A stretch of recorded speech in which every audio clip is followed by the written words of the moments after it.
In a society that praises victimhood and emotional weakness, it's become controversial to stand strong and calm. From my life, I've learned that respect isn't given. It's earned through discipline. In today's society, it's often seen as admirable to be a victim or to show emotion. However, I believe that true respect is gained through hard work, self-reliance, a strong personal commitment. When I was younger, I was taught to be kind, to seek approval, to be vulnerable, to connect with others. I noticed that this often led to being overlooked, underestimated, even disrespected.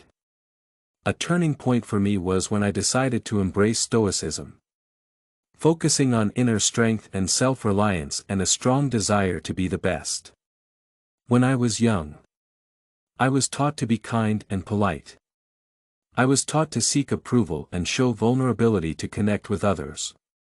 I quickly realized that these well-meaning lessons often led to being overlooked, underestimated, even disrespected. The turning point came when I decided to embrace the teachings of Stoicism. I focused on inner strength and self-mastery rather than external validation.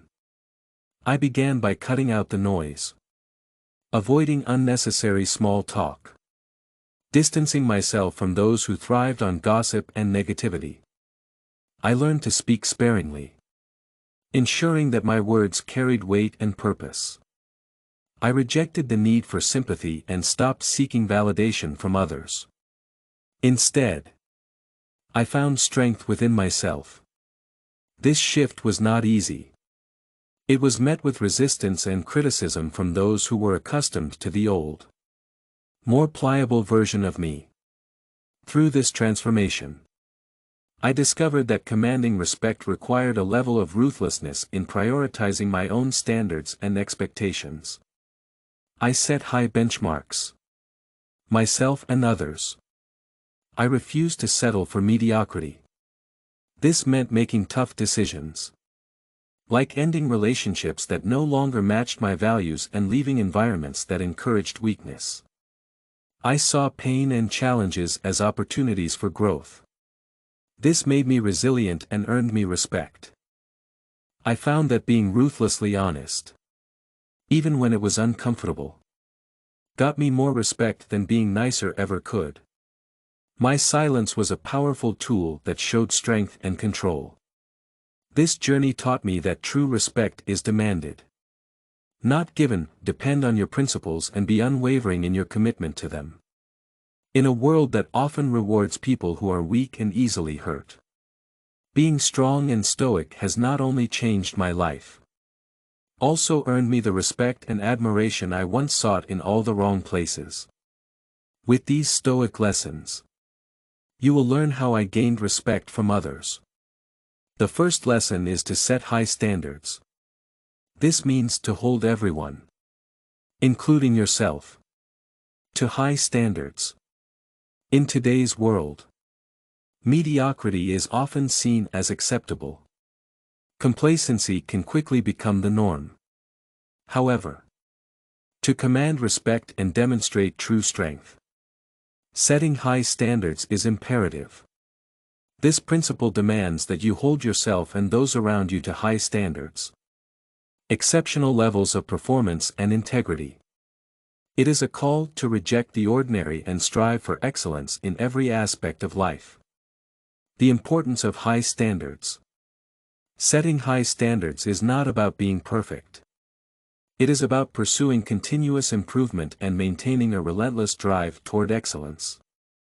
High standards foster an environment of growth, accountability, mutual respect. When you set high expectations for yourself, you challenge your limits, push your boundaries, unlock your full potential. This personal commitment to excellence inspires others to rise to the occasion, creating a ripple effect of elevated performance and integrity. My personal experience.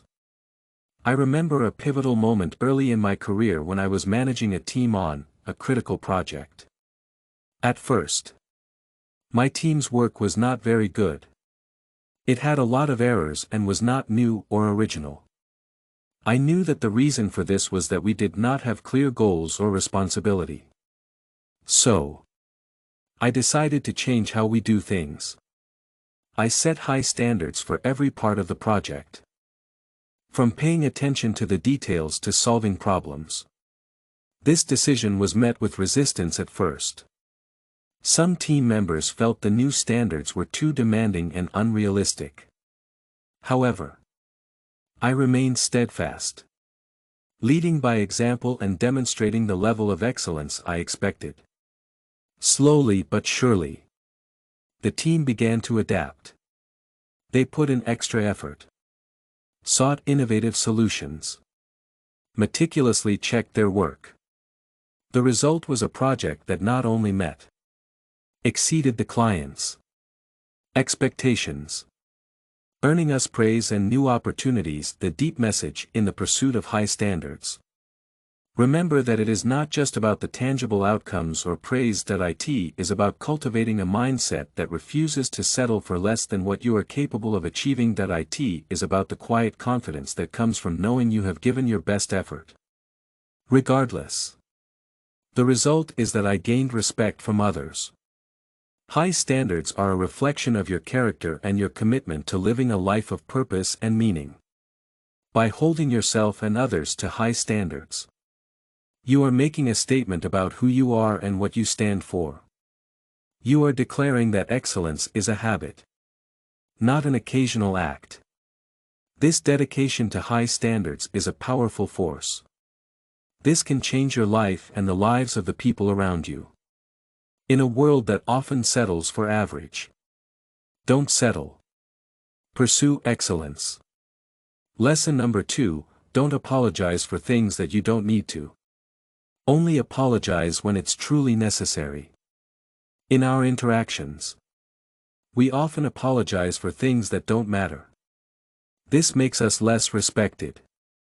While being polite is important, apologizing too much can make people not respect you. Show respect and demonstrate weakness to others. To command respect and show strength, it is important to apologize only when it is truly necessary. This approach encourages accountability, self-respect, clear communication. The importance of selective apologizing. An apology should be a meaningful acknowledgement of a mistake or wrongdoing. When used sparingly, it shows humility and responsibility. However, too many unnecessary apologies can make your words less impactful. By saving apologies for situations where they are truly needed, you maintain your integrity and self. If you show respect, others are more likely to take your apologies seriously. My experience. There was a time when I apologized for everything. This was because I wanted to avoid conflict and be liked by everyone.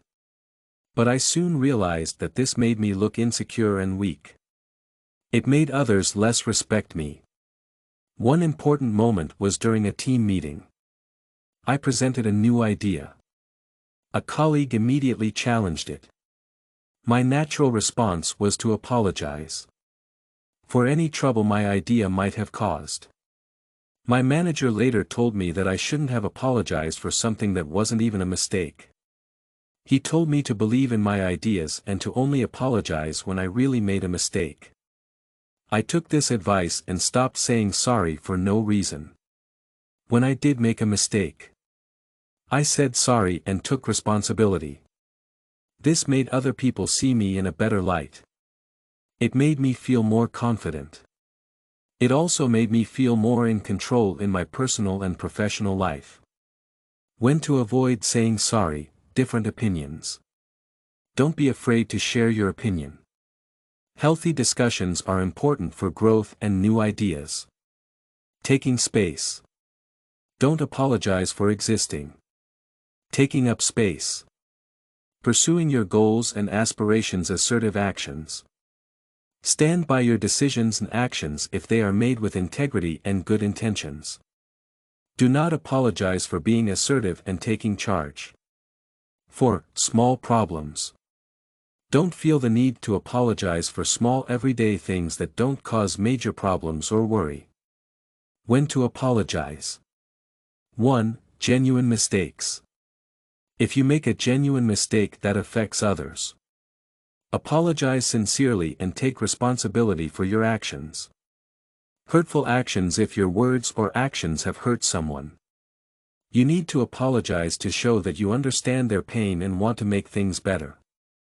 If you miss a deadline or don't keep a promise, say sorry and do what you can to fix the situation. The deep message. By not saying sorry too much, you show that you value yourself and have strong principles. This isn't about being mean or ignoring how others feel. It's about having enough self-respect to stand by your actions and decisions. In a world where too many people say sorry, waiting to say sorry when it's really important makes sure that it has a big impact. Lesson 3. Take charge of conversations. Take control of discussions in any social or professional setting. Conversations are a basic way to communicate and influence others. Leading conversations effectively can make others respect you. Show that you have authority.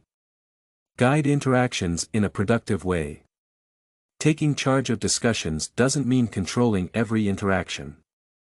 Rather, guiding the conversation with confidence. Purpose. Clarity. This principle is crucial for demonstrating strength, earning respect, achieving meaningful outcomes. The importance of leading conversations. Leading conversations allows you to set the tone and direct the discussion, the flow of information, and ensure that key points are addressed. This shows others that you are confident, knowledgeable, capable of steering discussions toward valuable conclusions. When you lead a conversation, you can also manage misunderstandings, mitigate conflicts, create an environment where everyone feels heard and respected. My personal experience. Early in my career, I often found myself on the periphery of important discussions, hesitant to assert my viewpoints or steer the conversation. I noticed that this passive approach not only limited my contributions but also resulted in my ideas being overlooked. A turning point came during a project meeting where I decided to take a more active role. I prepared thoroughly, outlined the key points I wanted to address, confidently guided the discussion. By taking control of the conversation, I was able to present my ideas clearly, address concerns promptly, facilitate a more structured and productive dialogue. This experience boosted my confidence and earned me greater respect from my colleagues and superiors. I realized that leading conversations was a vital skill for effective communication and leadership. Why leading conversations is crucial. 1. Taking charge. Taking the lead in discussions shows that you are confident and knowledgeable. This makes people see you as an expert. Ensuring clarity. By guiding the conversation, you can make sure that key points are addressed and that everyone understands the discussion's objectives. 3. Building respect. Leading conversations respectfully and effectively earns you respect from your colleagues and employees, as they see you as a competent and assertive leader. Driving outcomes. When you lead a conversation, you can steer it towards productive outcomes, ensuring the decisions are made and actions are taken. Strategies for leading conversations. 1. Prepare thoroughly. Understand the topic. Anticipate questions and prepare key points to discuss. Preparation boosts your confidence and credibility. Set clear objectives. Define the purpose of the conversation and the outcomes you aim to achieve. Communicate these objectives at the beginning of the discussion. Use open-ended questions. Ask questions that encourage others to share their thoughts and opinions. This creates a collaborative environment while allowing you to guide the conversation in the right direction. Listen actively. Pay close attention to what others are saying. Acknowledge their points and use their input to steer the conversation constructively. Assertive communication. Speak clearly and confidently. Use assertive language without being aggressive or dismissive. Stay focused. Keep the conversation on track. If it strays, gently redirect it back to the main topic. The key point is, leading conversations is not just about being in control. It is about creating a respectful and productive dialogue, where everyone feels valued and heard.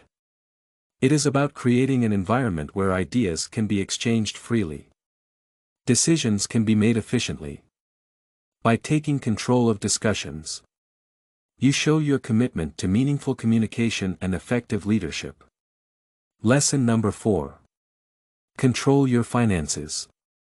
Be financially independent. Being financially independent is an important part of being free and able to make your own decisions. It allows you to make choices based on your values and goals, rather than being forced to do things because you don't have money. Controlling your finances means managing your money wisely, reducing debt, building wealth. This principle not only ensures your long-term security. This means that you are financially secure. It also means that you are respected and demonstrate strength and discipline. In a world where money problems are common, achieving and maintaining financial independence sets you apart as a leader and role model.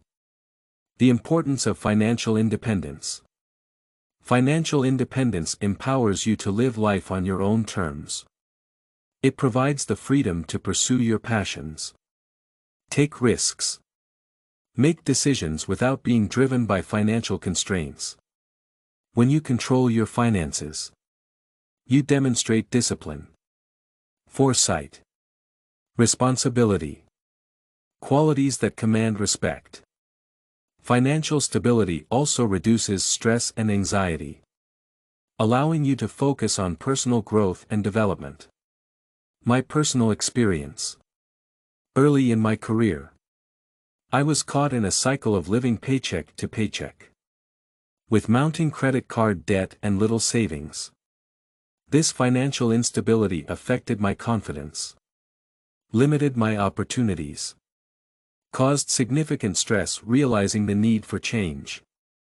I took control of my finances by creating a budget, reducing unnecessary expenses, setting clear financial goals. One of the most impactful steps was automating my savings and investments. By consistently putting aside a portion of my income, I gradually built an emergency fund and started investing in long-term financial goals. Term assets. I also focused on paying off high-interest debt, which freed up more money for savings and investments. Over time, these efforts paid off, leading to a substantial improvement in my financial situation. Achieving financial independence gave me the confidence to make bold career moves. Invest in personal development. Support causes I cared about. The deep message: financial independence is not just about accumulating wealth. It is about taking control of your life and creating opportunities for yourself and others. It reflects a commitment to responsibility, discipline, foresight. By achieving financial independence, you set an example of what is possible through hard work and prudent management. It empowers you to live authentically, pursue your passions, contribute meaningfully to your community. In a world where financial instability is prevalent, being financially independent is a powerful statement of self-reliance and strength. It shows that you can manage your money well and make good decisions. This independence is good for you and others. It inspires people to take control of their finances and create a better future. Be brave. Face challenges without fear. Stay physically fit. Being physically strong makes you more respected. It can also help you seem stronger and less weak. This requires a bold commitment to principles that prioritize integrity, discipline, and assertiveness are key. By following these tips, you're challenging traditional ideas and encouraging others to think differently. This approach shows that respect is earned, not demanded, through actions that demonstrate strength and character. A Stoic approach to respect isn't about using force or intimidation. It's about developing inner strength and never giving up your principles. Respect. It's about setting high standards, avoiding unnecessary apologies, leading conversations, controlling your finances. Among other principles, these actions, while potentially contentious, underscore a profound truth: respect is not granted by default. Earned through consistent, deliberate effort. Living by these principles might invite criticism or opposition. True respect is often forged in the crucible of adversity. By holding yourself to these high standards, you demonstrate that you value yourself. Being yourself is worth more than what other people think. Being yourself is attractive and powerful. Remember, this journey is not about pleasing everyone or doing what other people expect. It is about having strong beliefs and being true to yourself. Being true to yourself is attractive and compelling. Remember, this journey is not about pleasing everyone or following the crowd. It's about having strong values and being consistent with them. In a world that often thinks being loud is a sign of strength, your quiet and determined commitment to these values will make you stand out as a person of integrity and strength. If you accept these tips, which might be seen as controversial but will make you feel empowered, you will not only gain respect, you will also inspire others to improve their own lives.